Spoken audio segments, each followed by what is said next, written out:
Bien, donc rebonjour à tous.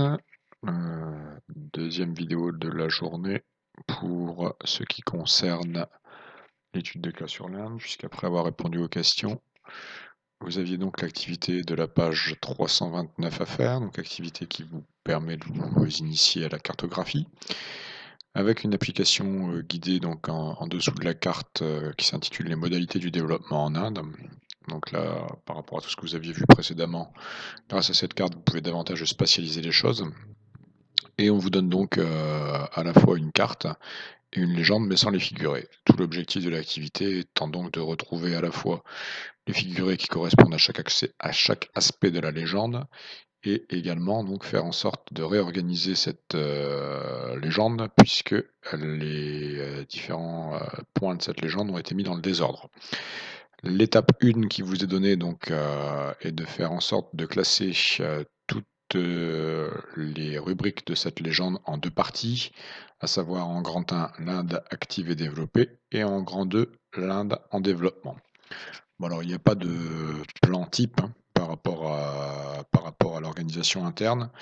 Néanmoins, donc, moi j'ai choisi de partir de l'échelle régionale pour arriver à l'échelle locale. C'est pour ça que j'ai d'abord mis les régions en premier et ensuite je suis passé aux villes. Voilà, ça pourrait être dans un ordre différent, ça pose pas de problème. Un autre petit aspect qui ne colle pas, c'est la présence des flèches. Vous avez des flèches marron et des flèches vertes. Les flèches vertes ne sont pas présentes dans la légende, ou en tout cas je ne pense pas qu'elles le soient. Mais j'ai vérifié plusieurs fois, donc voilà.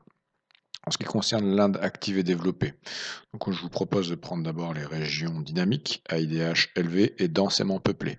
Ces régions, vous allez les avoir donc en trame de fond, hein, c'est logique puisque vous êtes sur des espaces vastes et donc on est sur de la trame de fond en couleur.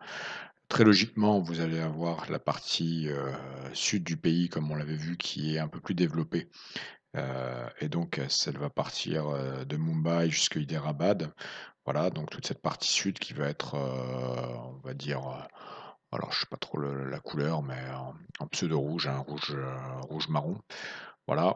Vous avez également la région de Delhi, donc de la capitale au nord, et la région qui est située à l'extrême est du pays, donc autour de la ville de Kolkata.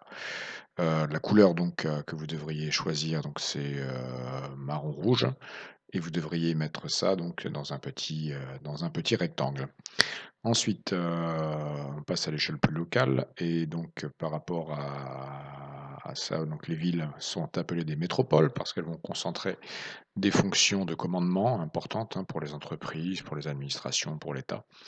Et donc ces métropoles majeures, vous allez notamment avoir Mumbai qui est d'ailleurs la métropole majeure claire à l'intérieur de cette carte. Dans la légende, c'est mis au pluriel, mais à la limite, il y a qu'elle, hein, qui est véritablement importante. Ensuite, vous avez également donc les autres métropoles qui vont être de taille un petit peu plus petite, comme Delhi par exemple, ou Bangalore, ou Hyderabad. Voilà.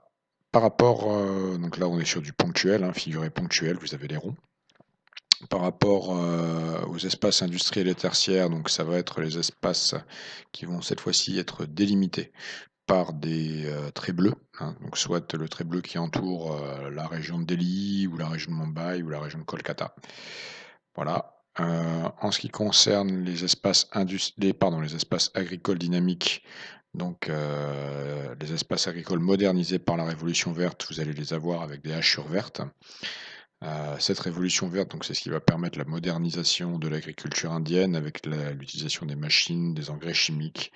Donc ça va permettre une hausse de production à partir des années 60 en Inde, qui va se poursuivre, hein, aujourd'hui avec l'utilisation des OGM. Voilà. Je pense qu'on a fait le tour pour tout ce qui était donc Inde active et développée. J'y rajouterai moi les doubles flèches vertes, hein, qui vous montrent en fait une position d'échange, notamment de la ville de Mumbai ou de Kolkata, vers l'extérieur par l'intermédiaire des flux maritimes. On parle donc d'une position d'interface entre, d'un côté donc l'Inde et de l'autre côté le reste du monde, hein, par l'intermédiaire de l'océan Indien. Donc ces 2 flèches vertes, je les aurais mis, également à cet endroit-là. Si, elles avaient été, pa placées, je les aurais mis avant les espaces industriels et tertiaires et avant la révolution verte. Voilà donc pour l'Inde active et développée. Pour l'Inde en développement, donc, je repars sur, l'échelle, régionale avec des régions à IDH moyen. Donc là, ça va être la région, en marron foncé, donc l'Inde, centrale en fait, hein. Également les régions à IDH faible qui vous sont représentées ici, en jaune. Donc là, c'est vraiment les régions les plus pauvres du pays. On vous précise notamment le cas du Cachemire. Donc le Cachemire est une région montagneuse, hein, qui est revendiquée à la fois par le Pakistan, par l'Inde et par la Chine. Et donc c'est une région militarisée qui a du mal à se développer. De là, on prend également les villes secondaires, donc la troisième taille de petits points. Et d'ailleurs, vous observez que le nom des villes n'est même pas indiqué sur la carte.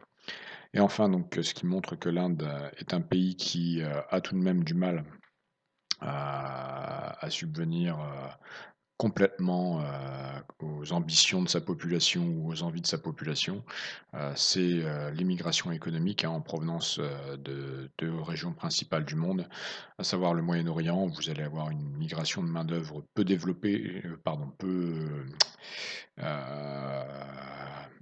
trou de mémoire. Peu qualifiée, hein, une main-d'œuvre peu qualifiée, donc cette population va surtout servir sur les chantiers de construction dans l'industrie pétrolière. Et puis vous allez avoir donc également donc des migrations vers, l'Australie ou éventuellement vers le Royaume-Uni quand c'est possible, ou l'Asie du Sud-Est. Voilà donc pour l'aspect, Inde en développement. Merci.